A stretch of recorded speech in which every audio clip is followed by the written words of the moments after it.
Siap. Oke. Kamera roll and action. Assalamualaikum warahmatullahi wabarakatuh. Kembali lagi bersama saya Hans di Creative Show Project. Nah, pada kesempatan kali ini Creative Show Project akan sedikit mengupas tentang karya tim Creative Show Project di bidang film pendek yang pastinya ya. Dan Creative Show Project ini tidak hanya konten-konten podcast, bahkan kami ada juga karya sebuah film pendek dengan judul Misteri Gadis Desa ya. Dan di kesempatan kali ini kami juga kedatangan seorang DOP di karya tersebut, dan kebetulan untuk pemeran di film tersebut saya sebagai Jaki. Dan nih kita kupas seperti apa menariknya film tersebut bersama DOP kita, dan kebetulan beliau sudah hadir. Dan seperti apalah filmnya, diambil dari sisi ceritanya, terus keseruan filmnya. Nanti biar lebih penasaran, kita langsung ngobrol-ngobrol ya sama DOP-nya, oke? Dan konten yang sebelumnya kita kedatangan Bang Alip, dan sekarang kita bahas kupas tuntas tentang karya film pendeknya bersama Bang Alip. Halo Bang Alip, Kang. apa kabar? Alhamdulillah sehat.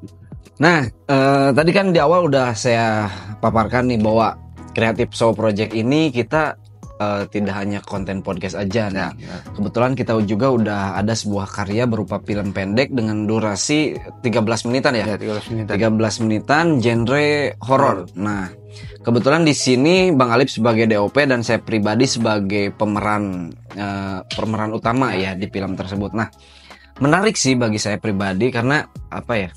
Dunia entertain tuh sangat fleksibel ya. Di samping kita bisa konten podcast, tapi kita juga udah punya karya sebuah film pendek. Nah, film pendek tersebut ini berawal dari ide gagasan seperti apa sih sehingga lahir film pendek itu sendiri sih? Dari kemarin kita lakuin tuh, jadi ada beberapa orang lah yang bisa dari timnya. Jadi kita tuh kolaborasi Iya. antara tim dari CSP sama dari ada tim luar. Oke. Jadi dia itu ingin meminta kita nih sebagai vendor video mereka untuk membuatkan sebuah karya Oke. film ya. Jadi mereka itu pengennya bikin film tema tentang horor. Karena dan alhamdulillahnya saya dikasih kesempatan untuk jadi DOP, karena saya itu juga udah pernah bikin beberapa karya horor juga sebelum yang bikin ini. Jadi kalau dari sisi cerita itu, horor itu sebenarnya film yang sangat gampang divisualisasikan. Betul. Karena menurut saya ketimbang, ya intinya horor itu kita kasih penonton itu kejutan. Betul. Ada jump scare-nya ya? Iya, itu jump scare. Terus kita bikin suasana itu jadi hening, sunyi, terus bikin suasana creepy. Jadi kalau bisa dibilang sebenarnya horor itu yang tadi seperti yang kemarin kita bahas kan, ya, di podcast sebelumnya ya, tentang horor-horor itu sebenarnya gampang dibentuk. Betul. Dan itu menjadi entertain yang menjual. Karena orang itu lebih tertarik dengan cerita serem ketimbang kayak cerita. Jadi sebenarnya percintaan juga seru gitu. Menarik ya kalau saya lihat dari entertain ya. Ini ya, betul. Cuman kalau untuk horor ini dia itu bisa lebih umum.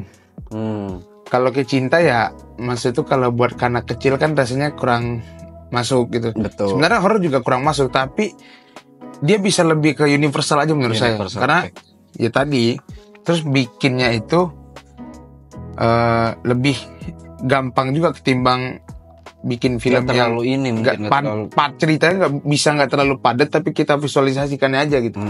Emang sih pas pembikinan ya seperti sutradara film-film lain kayak Joko Anwar, terus sutradara luar juga yang bikin film horor yang banyak juga di Indonesia kan. Ya emang film itu horor itu ada yang kompleks, ada yang nggak kompleks. Nah, gimana caranya kita ngaplikasiin ke sebuah karya itu? Ya kalau bisa ya simple tapi lengkap. Kalau itu yang berusaha selalu saya buat ya. Tanpa ya saya maksudnya itu masih dibilang masih amatir lah. Betul. Saya masih amatir, saya juga masih banyak belajar. Tapi ya saya mau gitu, mau mencoba, saya dikasih tantangan, saya mencoba. Ya mungkin emang hasil yang saya berikan belum semaksimal itu. Cuman kalau untuk yang kita bahas di film ini, ya kita dari contoh pengambilan set lokasi untuk horor itu sangat penting. Betul. Kapan kita waktu take syutingnya, jam berapa, suasananya gimana. Betul. Karena itu harus kita pikirin. Penunjang juga ya. Penunjang, karena sebenarnya bisa juga sih kita bikin horor satu ruangan, kita jadiin tema horor. Cuman maksudnya itu kalau untuk di sisi entertain itu kurang. Betul. Mungkin kalau untuk di lomba Cocok ya. karena di lomba itu biasanya dinilai lebih ke arah seberapa kreativitas kita untuk membuat si karya ini tuh jauh lebih menarik dengan tema yang ada. Hasilnya berbeda, hasilnya itu apa. Tapi ketika kita bikin jualan untuk ya produk jualan ya, entertain, ya kita harus bisa mikirin gimana caranya orang tuh untuk mau nontonin karya kita. Jadi pertama set lokasi, waktu itu harus diperlukan, terus equipment, alat-alat. Karena syuting film horor itu ya kita harus bisa nunjang ke segala aspek, mulai dari make up, set tempat, segala macam. Itu harus kita pikirin. Karena bikin film horor itu walaupun ya mungkin gampang gitu, tapi nggak gampangan juga gitu. Karena cerita horor itu ya kita nih harus, misalkan cara pengambilan gambar horor itu bisa dibilang rada ribet karena kita harus continuity-nya, si setannya gimana, betul. Si detailnya harus gimana supaya apa ya? Supaya penonton itu lebih ngelihat, wah, kerasa seremnya. Ya kalau misalkan kita cuman sekedar kayak ya udah cerita biasa terus kasih suara-suara horor tanpa ada visualisasinya, sama juga bohong. Iya, betul. Makanya di awal film kan, yang film yang ini, yang Dendam Gadis Desa itu, Iya, Dendam Gadis Desa. Pas adegan mobil mogok, nggak lama pas dia tutup jalan, itu kan saya kasih si pemeran hantunya itu buat di belakang mobil supaya apa? Ya supaya si penonton itu ngerasa kalau wah,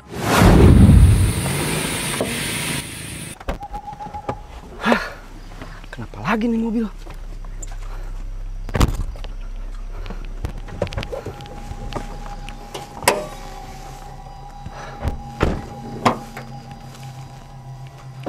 kenapa Jak mobilnya?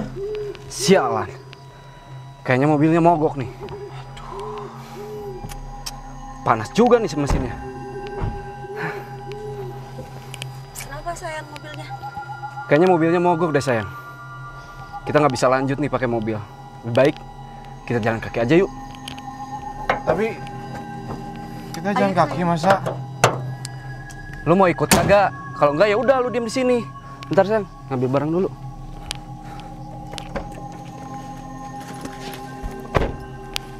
Yaudah sayang yuk. Biarin mereka.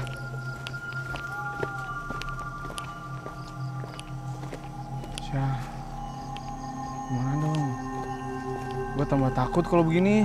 Udah gimana lagi? Kita ikut aja daripada ditinggalin.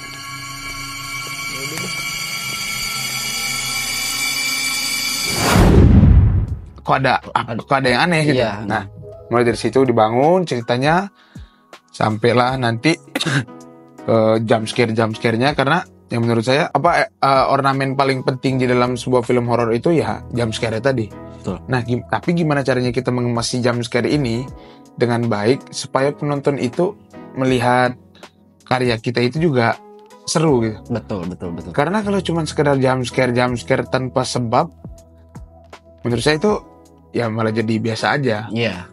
Saya tuh pernah ngelihat jump scare yang menurut saya memorial banget sampai saya sekarang ini. Kalau nggak salah itu di filmnya Risa Saraswati, Danur Madah kalau nggak salah, yang diperanin sama Prilly Latuconsina. Nah, di film itu si jump scare-nya ini dibuat berulang, kayak di replay gitu, diulang, tapi dengan penonton itu nggak dibikin sama sekali kalau itu sebenarnya jump scare. Jadi ceritanya kalau yang dari film Danur ini, pas dia tidur, terus dia kebangun, ngelihat ke jendela, ada yang datang ke dia jump scare, terus dia kebangun lagi. Mm-mm. Kayak ngulang, Mm-mm. dia kayak mengulang-ulang terus. Tapi pengulangan itu berakhir jadi misalkan awalnya di jendela, terus dia kebangun lagi ngeliat ke jendela nggak ada. Mm. Pas dia buka pintu, keluar Ada ternyata lagi setannya, gitu. kebangun lagi Mm. sampai ke 3 kali 4 kali. Tapi penonton dibikin nggak bosen Betul. dengan jump scare yang diberikan gitu. Mm. Nah, ya kayak gitu cara kita mengemas jump scare itu juga harus diperhatikan. Betul. Terus kayak Joko Anwar, kayak film Pengabdi Setan, Mm-mm. dia nggak bikin jump scare-nya tuh yang tebak. Misalkan nih posisi lagi hening, nggak ada apa-apa, tiba-tiba jump scare. Nah itu juga bisa bikin penonton tuh kayak, wah, Kaget ya? kaget. Betul. Karena- betul. Ya, bayang kalau film horor tuh biasanya suasana jump scare itu ketahuan. Betul. Ah, ini masih ada jump scare nih. Mm. Tapi ketika kita mengemasnya dengan lebih baik, jadi kita munculkan jump scare-nya itu tanpa aba-aba penonton, itu bakal lebih jauh menarik. Timbang misalkan kita pas mau jump scare kita kasih ambient suara Betul. serem gitu, ya orang udah tahu ini bakal ada jump Ada scare. jump scare ya. Ya, setidaknya penonton pasti ada ancang-ancang tutup mata lah. Entah kalau nonton di YouTube bisa di skip. Betul. Cuman kalau misalkan kita ngasih explosion yang kaget, jump scare mendadak, dar gitu, ya orang nggak akan tahu. Dan itulah sisi serunya dari film horor tadi. Betul. Nah, yang itu yang saya coba lakuin Mm-mm. dari sisi jump scare-nya. Dan saya juga bukan tipikal, kalau misalkan kebetulan saya juga bukan jadi saya juga di asisten direkturnya asisten direkturnya, dan saya sebagai DOP-nya. Mm. Kalau direkturnya itu dipegang sama Kang Hendy Gunawan. Mm-mm. Karena yang saya lihat, kalau misalkan terlalu banyak jump scare juga, apalagi konotasi film pendek ya, Betul. malahan itu bisa dibilang gak seru. Betul. Karena kita ini sama durasi ya. Ya, kita ngeburu durasi, kecuali kita filmnya 1 jam. 1 jam betul. Minimal 1 jam, ya kita mau ngasih jump scare 10 kali juga nggak masalah, karena durasi panjang. Tapi kalau misal durasi 12 menit, kita isi setiap menit jump Jump scare, scare. ada Habis orang ya? malah males nonton. Iya, bosan nantinya ya. Dan kedua, cerita itu harus benar-benar diperhatikan. Karena menurut saya, penggambaran cerita kita tentang apa, terus apa intisari dari sebuah film ini. Karena menurut saya, bikin film itu bukan sekedar hanya untuk sebuah karya, Betul. tapi harus ada pesan yang disampaikan kepada Iya, penonton. iya, Karena iya. buat apa ya? Buat pembelajaran. Hmm. Ya karena mungkin kita bisa memberikan masukan kepada orang-orang atau memberikan motivasi Betul. supaya orang-orang bisa jauh lebih baik lagi. Karena yang misalkan kita hanya sekedar bikin film tanpa ada maksud apapun, itu menurut saya Sayang ya juga ya. gagal juga itu filmnya. Karena Hampa ya.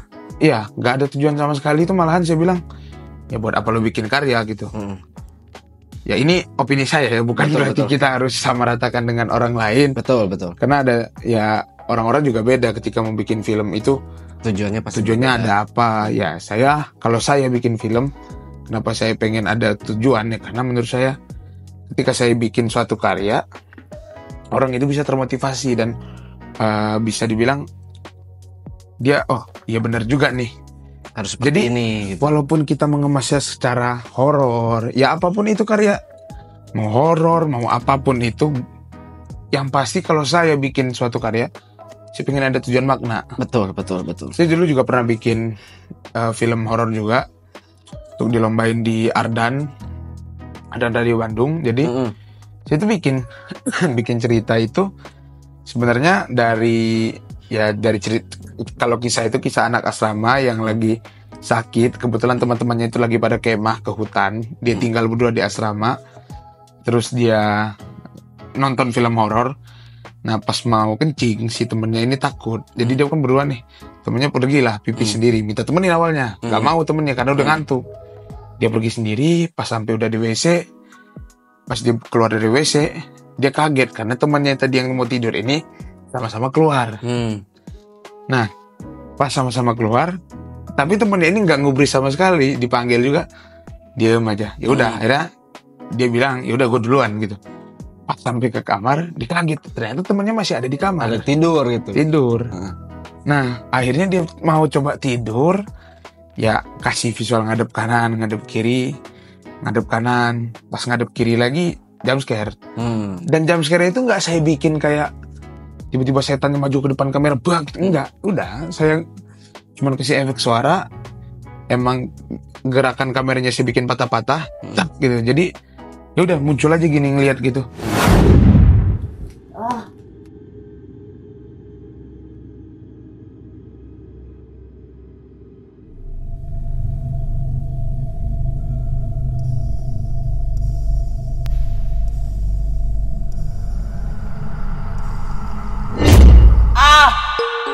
Sadar ya. Nah, terus saya kasih pesan di akhirnya, jangan lupa berdoa. Itu pesan Iya, moralnya itu pesan kan. moralnya itu. Nah, kalau misalkan kita lihat dari cerita awal, kan dia waktu pas mau pipis nih, udah itu kan dia nggak ada kelihatan doa sama sekali kan. Dia seperti lupa aja terhadap yang Maha Kuasa kan. Pas dia mau tidur juga dia langsung udah panik. Ya kalau misalkan kita berdoa kan bisa jauh lebih tenang. Betul. Jadi itu pesannya. Jadi ya pesan tersirat yang tidak terlihat. Tapi kalau misalkan kita ulang-ulang, Kita telangah gitu. Nah, berarti itu ada pesan moralnya gitu. itu. Nah, oke. Kembali lagi ke pembahasan film yang pertama nih, yang Dendam Gadis Desa. Kebetulan kan saya juga di situ main ya, sebagai Jaki. Kalau saya pribadi sih, saya sangat antusias ya, sangat menarik juga gitu di film ini kan meskipun durasi cuma 13 menitan ya, masuknya kategori film pendek, tapi jujur sih untuk kita yang sebagai pemula itu saya puas. Puas dalam artian ya meskipun kita bukan profesional ya, tapi setidaknya kita punya karya yang mungkin bisa mengedukasi juga atau bisa menjadi sebuah inspirasi bahwa teman-teman bisa nih untuk bisa bikin film gitu kan.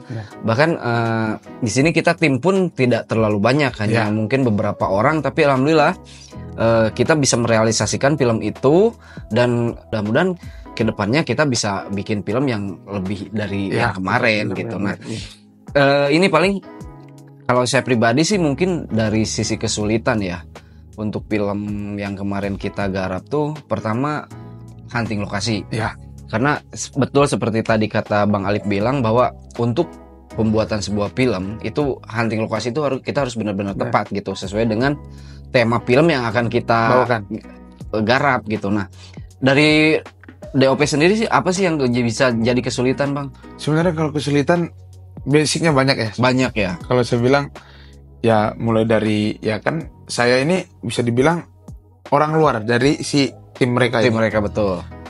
Ya kita disewa, ya yuk tolong bikinin kami ini. Ya udah, ketika deal ya saya mikir kan, oh ini sepertinya kayaknya orang-orang yang udah bisa lah, udah bisa acting segala macam. Saya bukan ngeremehin gitu, saya juga nggak bisa acting. Betul. Tapi yang saya pikir waktu pas mau ada syuting itu, saya pikir udah siap. Ternyata pas sampai lapangan ya ada problem sana sini, mulai dari aktornya yang menurut saya kurang bisa diajak komunikasi dengan baik. Jadi ya wajar, namanya mereka juga baru. Saya nggak nyalahin mereka. Nah, itu challenge kita, gimana caranya kita ngadepin itu semua dengan lebih baik lagi, supaya apa ya, saya kalau sebagai DOP saya juga nggak mau yang namanya kasar-kasar, karena menurut saya film yang mau saya hasilkan itu tergantung dari si para pemainnya. Ya kan, kayak Akang juga main kan, Akang jadi Jaki, jadi pemeran utamanya. Ya saya juga nggak ada kata-kata kasar, karena menurut saya buat apa juga saya kata-kata kasar. Karena kita bagian tim lah. Misalkan pun Akang nggak ngerti, Akang misalkan nggak tahu, ya udah saya tegur baik-baik aja. Karena apa? Ya untuk memperbaiki mood suasana di ketika syuting juga. Karena bayangin kita cuma punya ada waktu 1 hari, yang mana itu scene-nya padat. Semua dari pagi, siang, sore, malam itu di dalam cerita itu harus ada ya. Dan kita harus maksimalin gimana caranya, waktunya cuma 1 hari, harus bisa kekejar semua. Malam ada, siang ada, sore ada, pagi pun ada. Karena kalau kita lihat matahari pagi dengan matahari sore, misalkan pagi-pagi subuh, itu jauh lebih terang ketimbang matahari mau ke maghrib malam. Iya, betul. Nah, secara visual beda lah. Secara visual beda. Nah, gimana caranya kita ngakalin supaya misalkan nih, kayak waktu kayak kemarin kita udah ada rencana plan A awalnya syuting di hari sebelumnya. Betul. Ternyata ada beberapa kendala ya karena emang lokasinya kebetulan jauh dan ada beberapa talentnya terkendala yang dimana kita harus menunda Betul. syuting kita sampai ke besoknya. Betul. Nah, kan itu setidaknya ya harusnya kalau misalkan kita udah syuting di malam pertama, kita ada prepare. Betul. Kita ada prepare lebih untuk di hari besoknya karena nggak bakal mepet banget. Jadi kita bisa beres itu lebih cepat. Tapi karena malam itu kita gagal, jadi ya, mau nggak mau harus kita paksakan di besoknya. Yang dimana sebenarnya waktu kita tuh batasnya cuma sampai maghrib dan isya, kita lebihkan. Betul, betul, betul. Dan dilebihkan itu harus kita maksimalin lagi. Dan ya tadi, sulitannya itu seperti misalkan, ya udah kerja seharian, wajar pasti ada namanya orang yang capek, apalagi aktornya. Iya. Saya tahu dia pasti nggak fokus, take berkali-kali, itu udah pasti. Karena Betul, betul. ya menurut saya tuh kayak apa ya? Apalagi kita bisa dibilang sama-sama amatir. Betul, betul. Sama-sama Jadi, amatir. Menghadapi situasi itu tuh sangat-sangat Kompleks banget ya. kompleks. Betul. Ya kecuali ya kalau misalnya kayak udah main ke produksi film gede, itu udah ada beda-beda urusan. Betul, udah ada Pemain pun poksi-poksinya. juga udah ada manajer yang bisa. Ya, jadi kita nggak perlu ngomong capek-capek ke pemainnya lu ini. Udah ada yang ngatur. Betul. Dan sedangkan kemarin kita hanya timnya cuman berempat ngurusin ya film yang kompleks dan kita harus bisa nyairin suasana yang dimana biar nggak ada terpecah menjadi dua kubu. Betul. Terus menjaga tetap mood tuh Mood tetap stabil tetap karena kalau stabil. misalkan mood udah hancur, ya udah hancur semua. hancur, nggak akan bisa selesai gitu. Iya. Dan satu lagi ya sebenarnya ada beberapa scene yang harusnya jadi nggak keambil karena tadi kepepet waktu. Betul. Nah, gimana caranya saya ngolahinnya ya? Saya pas di pengeditan itu harus saya pintar-pintar nyari momen di mana ini yang menurut saya lebih masuk ceritanya. Ada juga beberapa scene yang saya buang yang menurut saya itu terlalu wasting time, yang buang makan waktu karena seperti ya sebenarnya dengan 12 menit aja udah cukup untuk nyeritain segalanya. Ya jadi 5 menit yang selanjutnya itu saya buang karena sebenarnya dari jawaban 5 menit ini ada di 12 menit ini.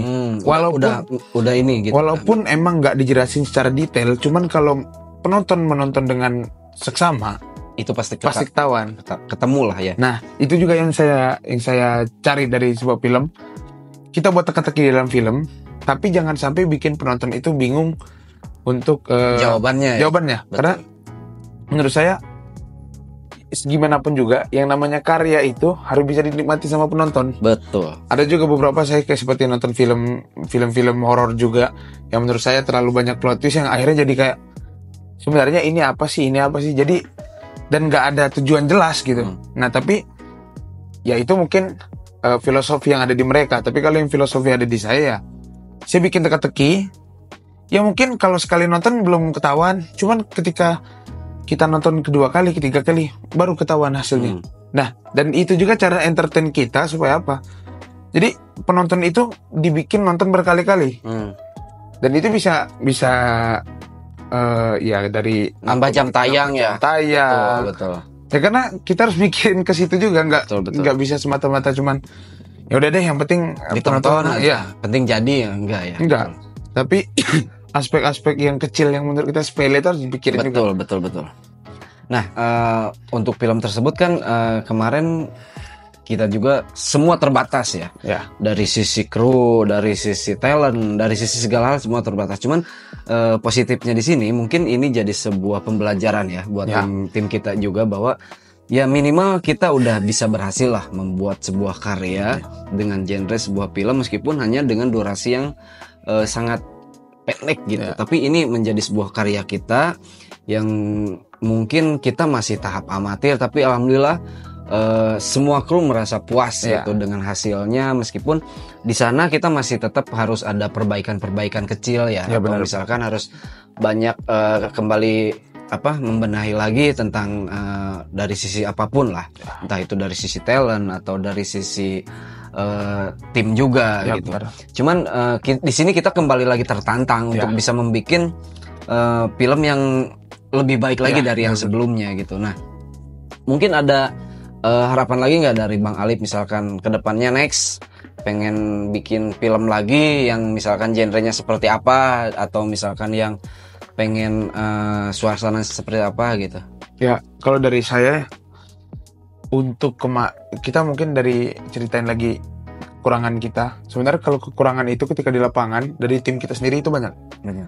Mulai dari aspek kita nggak bisa bukan tepat waktu sih, nggak bisa nyesuaiin keadaan itu ketika lagi chaos. Ya kita juga karena bingung, jadi ya udah. Dan itu ngebuang waktu. Oh iya, betul. Itu ngebuang waktu. Harusnya kita bisa ngambil sikap tegas. Maksud itu tegasnya bukan berarti keras ya. Ya tegas aja ya. Karena ini kita juga waktu mepet ini ya semuanya harus bisa maksimalin. Iya. Jadi nggak ada banyak waktu yang terbuang sia-sia. Terus pas ketika prepare kita juga harus lebih matang. Karena menurut saya juga ngerasa prepare saya kurang lengkap gitu. Oke. Karena mungkin saya mikirnya ini mah ya udahlah gitu. Tapi pas udah dijalanin, wah ternyata ini kompleks juga gitu. Belum lagi cerita yang harusnya udah fix harus kita ubah lagi. Betul. Yang menurut saya sebenarnya itu kesalahan dari kita juga, kita kurang koordinasi dengan teman-teman yang lain. Jadi ketika pengambilan adegan, mau nggak mau kita harus merubah cerita di tengah-tengah. Betul. Di tengah-tengah syuting. Karena menurut saya ngebuang-buang waktu dan energi juga ya. Dan harapan saya buat kedepannya ya mungkin saya akan bikin lagi karya-karya yang lebih baik lagi dengan prepare yang lebih lengkap. Sebenarnya untuk masalah anggota tim itu berapa banyak itu ya itu urusan kedua. Yang penting gimana cara kita maksimalin aset kita yang ada. Betul.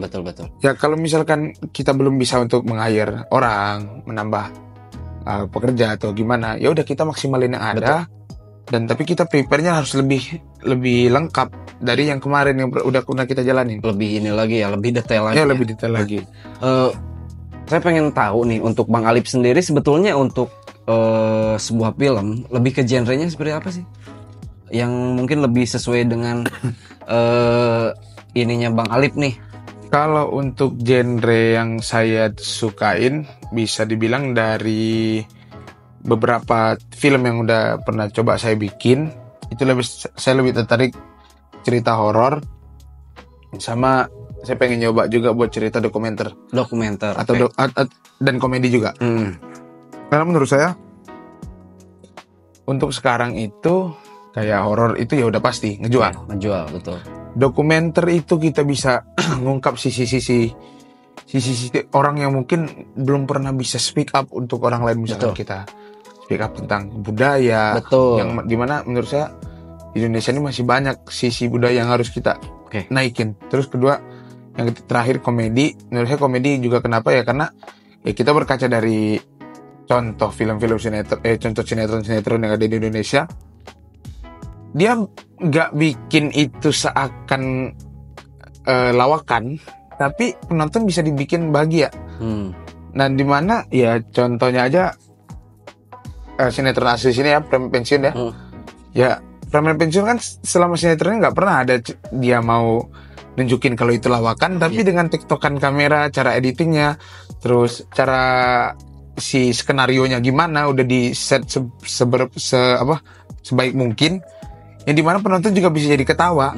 Karena padahal kata-katanya paling ya kayak misalkan ada yang saya nelpon tiba-tiba dijawab sama orang lain. Betul.